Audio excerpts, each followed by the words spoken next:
It's time to talk about bond. When a person is arrested, he has a right to be presumed innocent until he is convicted in a fair trial, and that means that he can't be indefinitely detained before the trial. So to get him out of jail, someone can pay bail.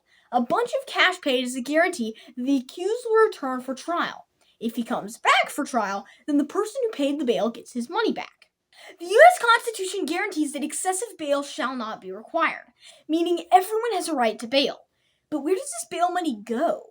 According to Stephens County Clerk of Court Tim, bail money from Stephens County goes into an account with First Citizens Bank. And according to this letter from the bank, none of the accounts associated with the clerk's office draws any interest. So while there's been some speculation that the bail paid to the county is an interest-free loan that is making money for the county by dragging the cases on for as long as possible, that really isn't the case. The bank might be profiting off of this, but so far as we can tell, the state isn't. If a person in jail can't pay the bail, he can get the help of a bondsman.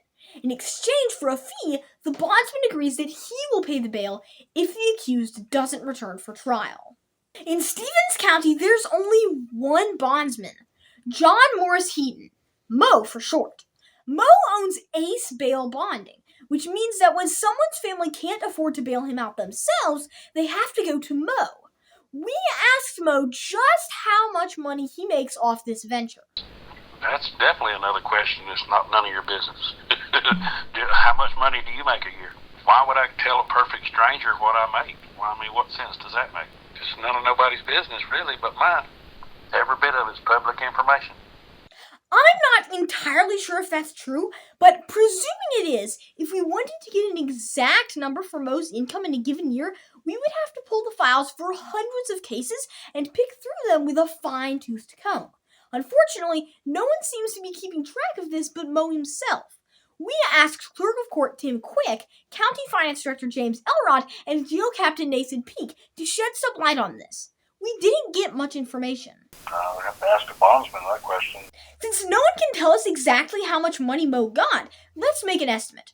According to Captain Peake, 496 people needed the bondsman to get out of jail in 2024. If we presumed that all of those people had misdemeanor charges and had a $1,000 bond, that's $496,000 in bond. Moe's fee is a percentage of that. They can charge up to a 15%. So if Moe made 15% of $496,000, then he brought in over $74,000 that year. That's $35.77 per hour, 261% of the average wage. But we know that all of these arrests weren't for misdemeanors. What if they were all felonies with $10,000 bonds? In that case, Moe would make 10 times as much, over $700,000 a year. Now, Moe almost certainly isn't making $700K, and there is risk involved in his business, because if an inmate on bond goes on the run, Moe has to pay that person's bail.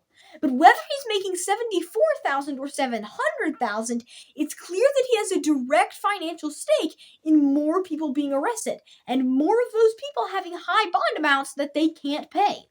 And when poor people can't pay bond, they could sit in jail without trial for a long time. Remember John Campbell? The 20th of this month will be 15 months because I cannot afford the bond amount which was presented to me. My family is unable to provide the fund to get me out.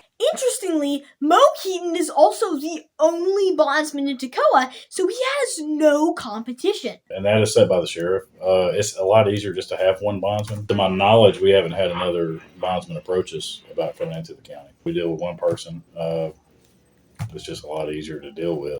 Well, I can't imagine how that might be corrupt. I'm Mr. Pipsqueak signing off, and remember, you should never talk to police without your parents and a lawyer present.